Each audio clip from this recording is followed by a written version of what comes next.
hamil ari-ari tanpa bayi, perjuangan yang mempertaruhkan nyawa seorang ibu. Di sebuah desa kecil di lereng Gunung Jawa Tengah, hiduplah seorang ibu muda bernama Sulastri. Desa itu masih kental dengan tradisi dan adat Jawa. Rumah-rumahnya berdinding anyaman bambu. Jalan setapatnya berupa tanah merah yang becek ketika hujan. Dan malamnya selalu sunyi, kecuali suara jangkrik dan sesekali lolongan anjing. Sulastri tinggal di sebuah rumah sederhana bersama suaminya, Warto, seorang buruh tani yang setiap hari bekerja di sawah orang lain demi sesuap nasi. Kehidupan mereka serba pas-pasan, namun penuh rasa syukur. Meski sederhana, pasangan ini dikenal ramah dan ringan tangan sehingga disayangi oleh tetangga sekitar. Dalam keseharian, Sulastri yang habiskan waktunya membantu tetangga menumbuk padi atau menjemur singkong di halaman. Namun di balik kesahajaan itu, ada satu harapan besar yang selalu tersimpan di hati keduanya. Kehadiran seorang anak yang bisa membuat rumah kecil mereka lebih hidup. Harapan itu sudah lama dinanti, tapi hingga bertahun-tahun tak juga terkabul. Sudah hampir 5 tahun Sulastri dan Warto menjalani rumah tangga, namun belum juga dikaruniai keturunan. Setiap malam, setelah lelah bekerja di sawah, Warto sering duduk di beranda rumah bambu mereka, menatap langit penuh bintang. Di sampingnya, Sulastri turut duduk sambil memeluk lutut, matanya berkaca-kaca. Mereka berdua hanya bisa berdoa, berharap suatu saat ada tangisan bayi yang memenuhi rumah sederhana itu. Setiap kali mendengar tetangga melahirkan, hati Sulastri terasa hancur.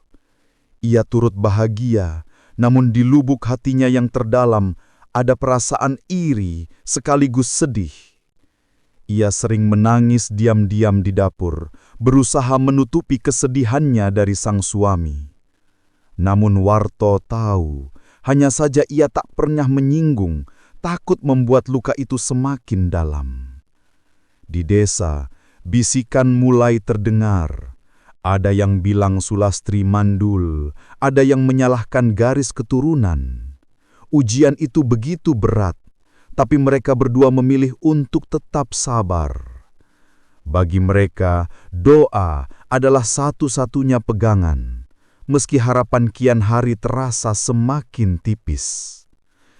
Hingga suatu pagi yang cerah, kabar bahagia akhirnya datang. Sulastri merasakan ada perubahan dalam tubuhnya, mual yang tak biasa, tubuh yang cepat lelah, dan siklus bulanannya berhenti. Awalnya ia hanya diam, takut berharap terlalu besar. Namun setelah beberapa minggu, perutnya mulai sedikit menonjol. Dengan penuh keraguan, ia ditemani Warto mendatangi bidan desa. Bidan itu, seorang perempuan paruh baya yang sudah lama dipercaya warga, memeriksa dengan telaten. Senyumnya merekah, lalu ia berkata dengan lembut, "Ibu hamil, jaga kesehatan, jangan banyak pikiran. Insya Allah, semua akan baik-baik saja." Kata-kata itu membuat mata Sulastri berkaca-kaca. Setelah bertahun-tahun menanti, akhirnya doa-doa mereka seakan terjawab. Sulastri memegang perutnya dengan haru, sementara Warto menundukkan kepala sambil menahan tangis bahagia. Perasaan yang lama hilang, kini kembali, sebuah cahaya kecil seolah menerangi rumah bambu mereka yang sederhana. Berita kehamilan itu langsung menyebar di desa kecil tersebut.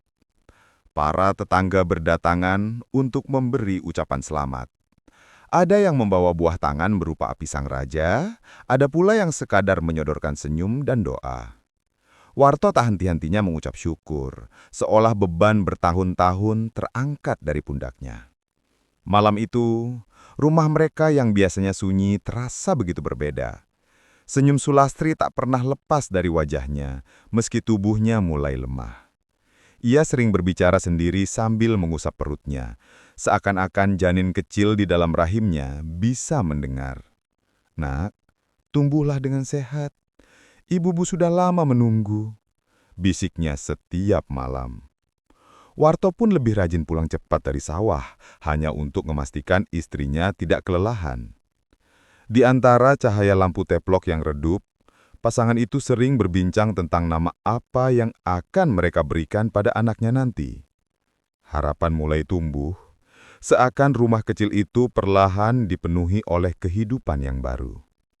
Namun, memasuki bulan ketiga kehamilannya, keanehan mulai terasa.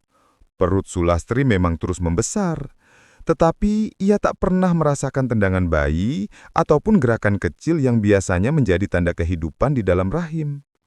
Setiap malam, ia berbaring menunggu ada sesuatu yang bergerak, namun yang dirasakannya hanya kaku dan berat. Semakin hari, rasa cemas makin menyelimuti. Di hadapan tetangga, ia tetap tersenyum, seolah tak ada yang terjadi. Namun di dalam hati, kegelisahan tak bisa lagi ia sembunyikan. Sesekali, ia bertanya pada Warto dengan mata berkaca-kaca. "Bang, kenapa aku tak pernah merasakan anak kita bergerak?" Warto mencoba menenangkan dengan kata-kata sederhana, meski ia sendiri mulai dilanda ketakutan. Keganjilan ini membuat malam-malam mereka terasa panjang. Sulastri terjaga hingga larut. Memeluk perutnya, berharap suatu saat ada tanda bahwa anak yang dinanti benar-benar tumbuh sehat di dalam rahimnya. Keresahan itu semakin bertambah ketika mereka kembali memeriksakan diri ke bidan desa.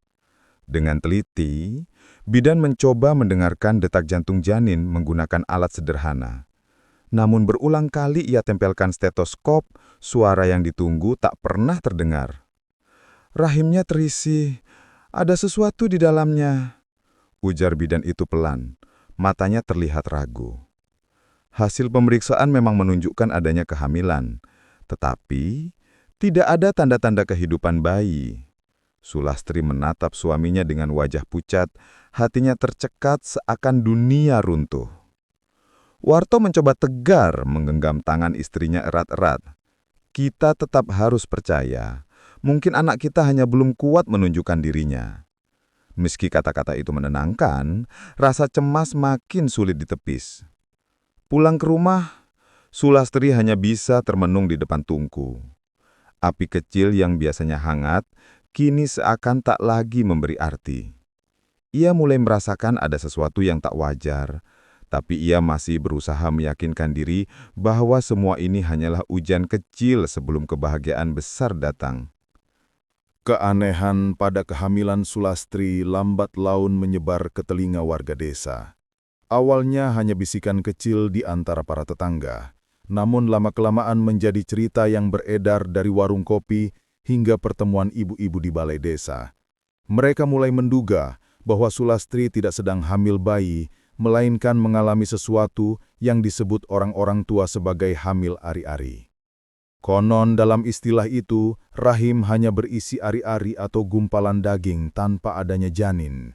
Berbagai cerita mistis menyertai istilah tersebut. Ada yang bilang hamil ari-ari merupakan pertanda bahwa sang ibu sedang diuji oleh makhluk gaib penjaga tanah desa.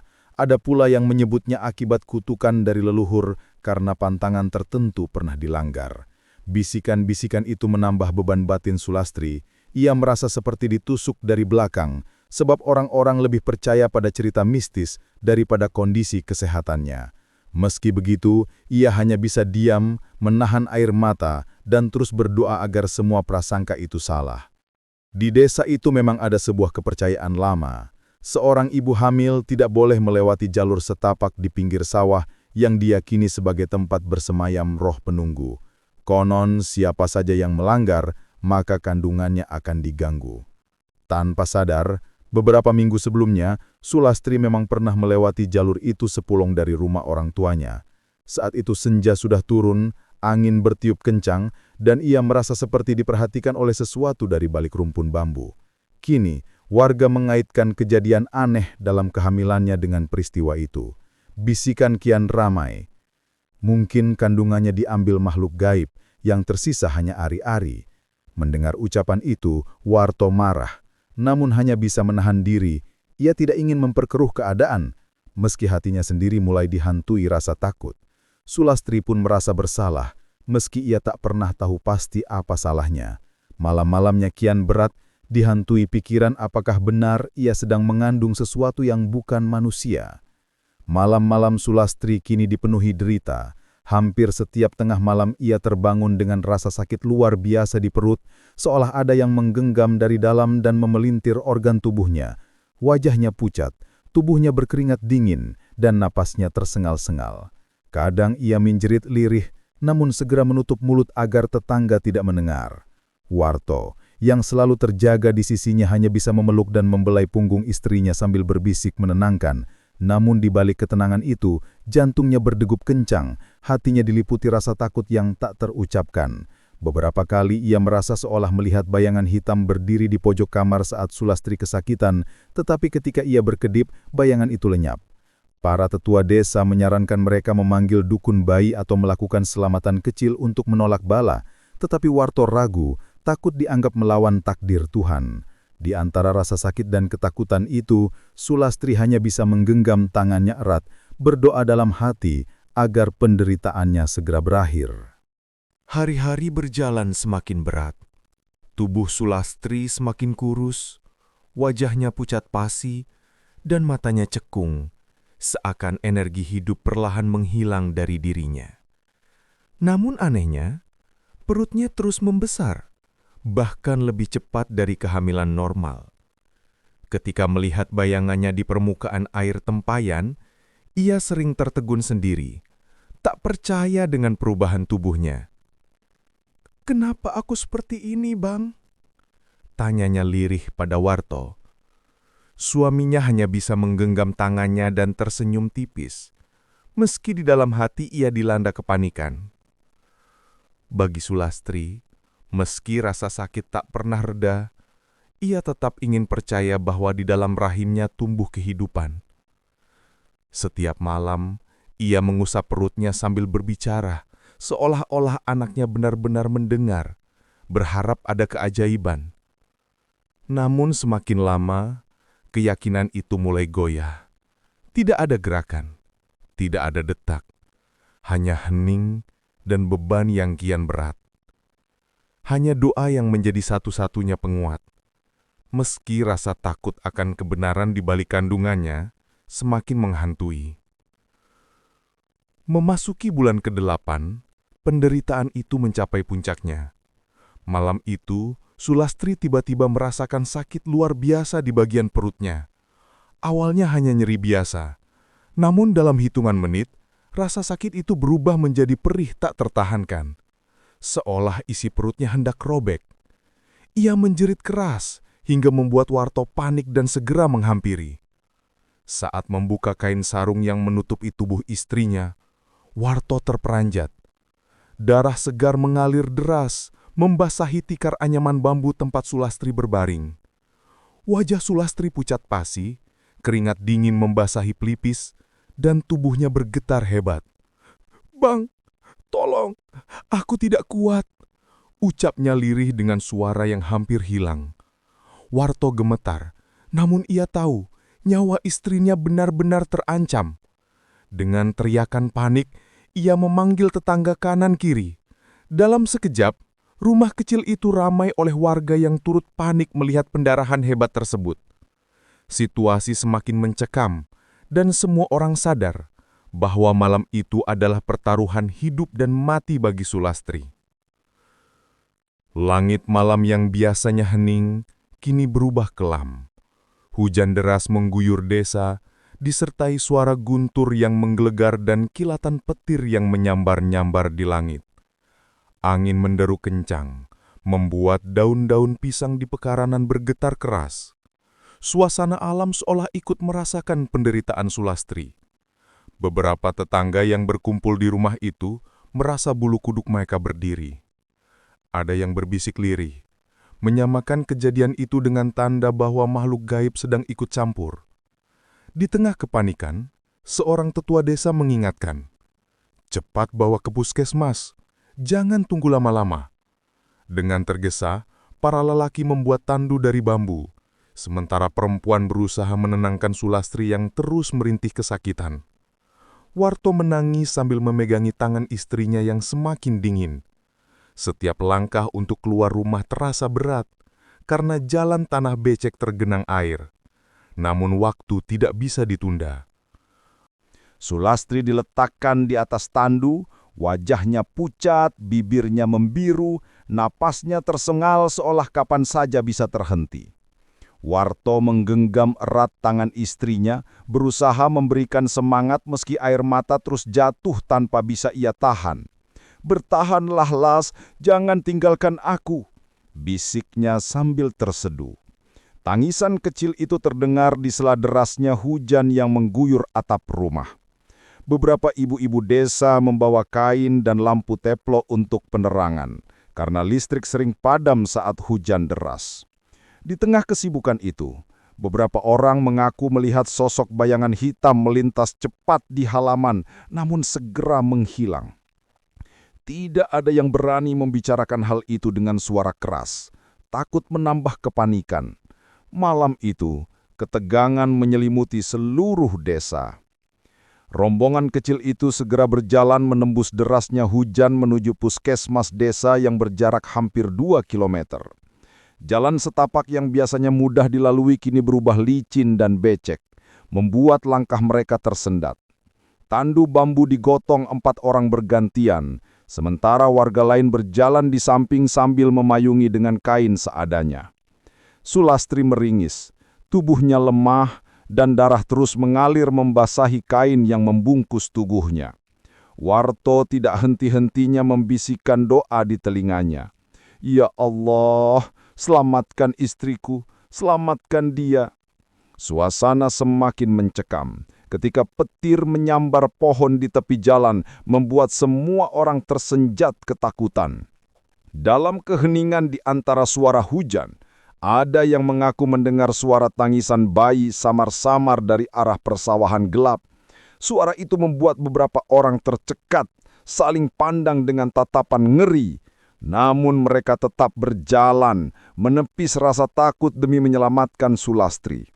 Malam itu, perjalanan menuju puskesmas terasa seperti melawan kekuatan gaib yang berusaha menghalangi langkah mereka. Sesampainya di puskesmas, bidan yang berjaga langsung terkejut melihat kondisi Sulastri. Tubuhnya lemah, darah mengalir tanpa henti, dan perutnya yang besar tampak tegang. Dengan sigap, ia dibawa ke ruang persalinan darurat.